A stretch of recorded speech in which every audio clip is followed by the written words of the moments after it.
torcendo aqui pro Grêmio. Tá, turma, os gremistas lá no outro lado do mundo falando sobre Internacional, sobre Grêmio. Marcos, vamos falar sobre Covid. A Alemanha, a Angela Merkel teve uma atitude novamente aí a respeito de uma segunda onda que acontece na Alemanha. Eu queria que tu contasse para nós como é que está sendo o impacto para vocês, moradores... Tio, cortou o teu áudio, eu não estou te ouvindo. Tá, vamos ver se a gente consegue aí.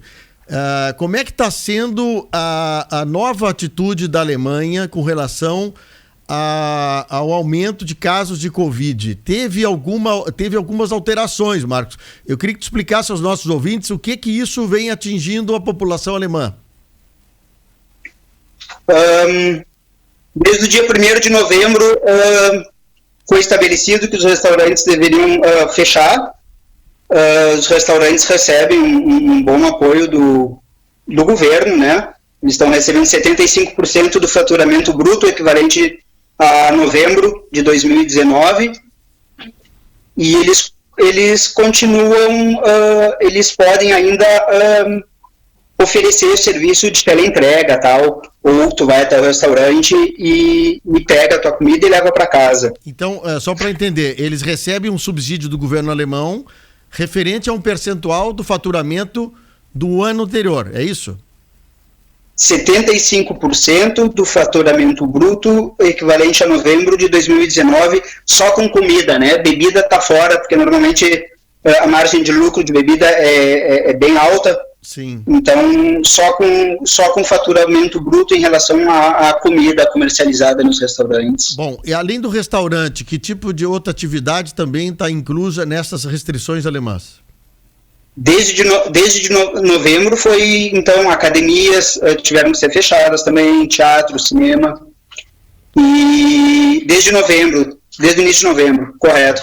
E agora, a partir de amanhã, a partir de quarta-feira, quer dizer, sim. As lojas também vão ser fechadas, colégios, creches, e a circulação das pessoas vai ficar bastante limitada também. Como é que fica a questão, e nós estamos em véspera de Natal, né, Marcos? Como também deve haver uma movimentação grande de pessoas aí na Alemanha no que diz respeito a presentes, de viagens para visitar os parentes. Como é que fica isso agora? Isso. Bom, até amanhã as lojas ainda podem ficar abertas, depois vão fechar também, vai ficar aberto o supermercado, tem algumas exceções, supermercado fica aberto, farmácia fica aberta, oficinas mecânicas para carro e bicicleta ficam abertas ainda.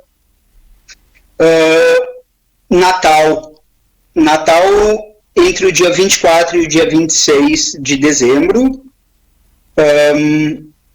as pessoas vão poder se encontrar de 2 casas diferentes, no máximo 4 pessoas, sem incluir as crianças, 4 adultos no caso, né?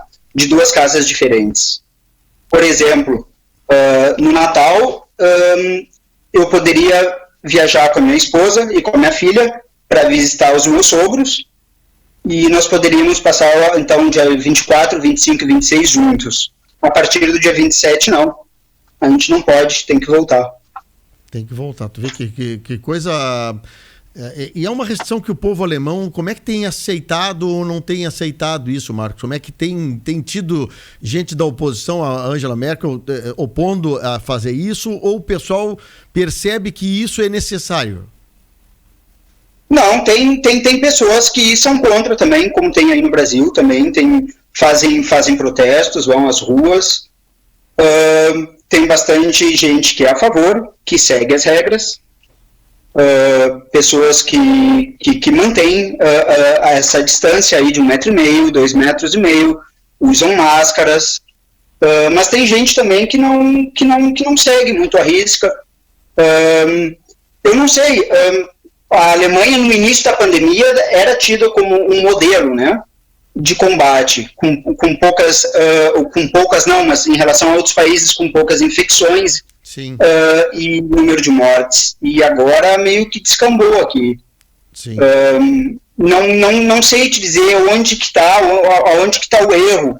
Assim, eu particularmente penso que No verão teve um lobby muito forte da indústria do turismo, né, para reabrir o turismo, reabrir as fronteiras, viagem entre os países da União Europeia, e foi concedido, e as pessoas realmente fizeram férias, né, de verão aqui, julho, agosto, setembro.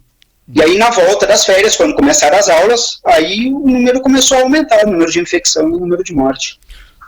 Tem tido, pelas notícias que tu recebe aí, problema de superlotação de hospitais, de UTI, ou isso ainda o governo alemão consegue atender bem, atender todo mundo? Como é que está isso aí? Ontem à noite eu vi, já está ficando preocupante. Já está ficando preocupante o número de leitos para UTI. Em algumas cidades, em algumas regiões da Alemanha, sim. Marcos, transporte público aí, vocês usam muito trem. Como é que tem alguma restrição sobre o número de pessoas por vagões? Como é que funciona o transporte público aí? Tem que usar a máscara, claro. Tem que usar a máscara. É obrigatório. Nunca ouvi falar que tenha restrição de número de pessoas por vagão de trem. Não ouvi falar. Acho que não. Bom, a questão das indústrias aí, que você também está numa região que tem bastantes indústrias. Tem restrição na atividade industrial também na Alemanha ou aí na região onde vocês estão?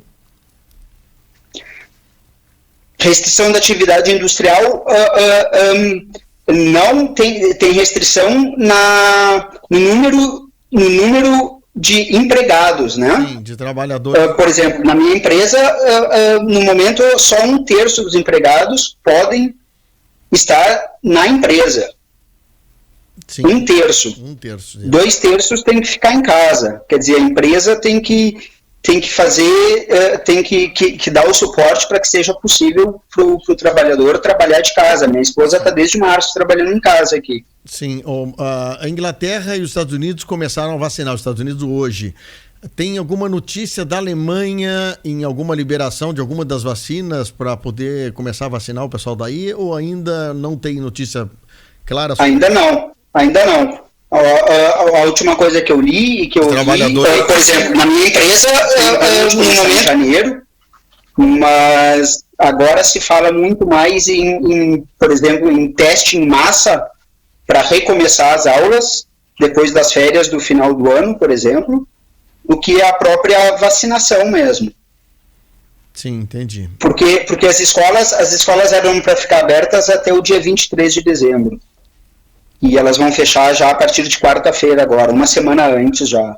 Uma semana antes. E aí a grande preocupação é o retorno das aulas, né, a partir do dia 11 de janeiro.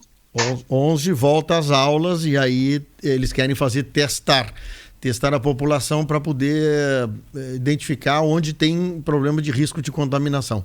O Marco, é interessante a gente saber um pouquinho o dia a dia de vocês aí, para que a gente possa até comparar um pouquinho com o nosso dia a dia aqui, né? Eu acho que a gente está vivendo um momento diferenciado. Nós vamos ter restrições novamente aqui na região, então bandeira vermelha, Pelotas, Bagé, bandeira preta, há mais restrição ainda.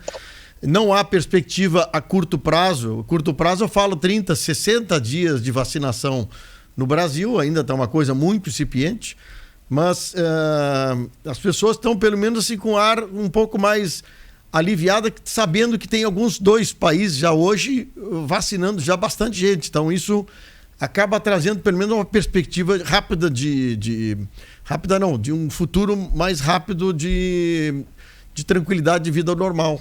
Por isso eu quero te agradecer bastante a entrevista daí, saber que vocês estão bem, mas acompanhar um pouquinho as notícias aí da Alemanha, viu? Tá ótimo.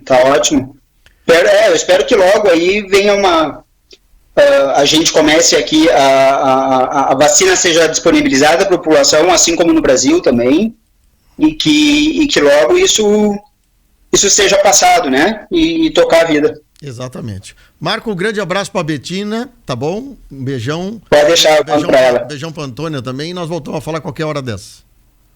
Tá. Tchau, bom dia para vocês. Tchau. Boa semana. Obrigado, até mais. O Marcos Klarreiner Camargo Ott mora em Staufen, uma pequena cidade da Alemanha, ali pertinho de Freiburg. E nós estávamos no fim de semana comentando sobre algumas coisas que aconteceram lá. E eles subsidiando restaurantes a partir de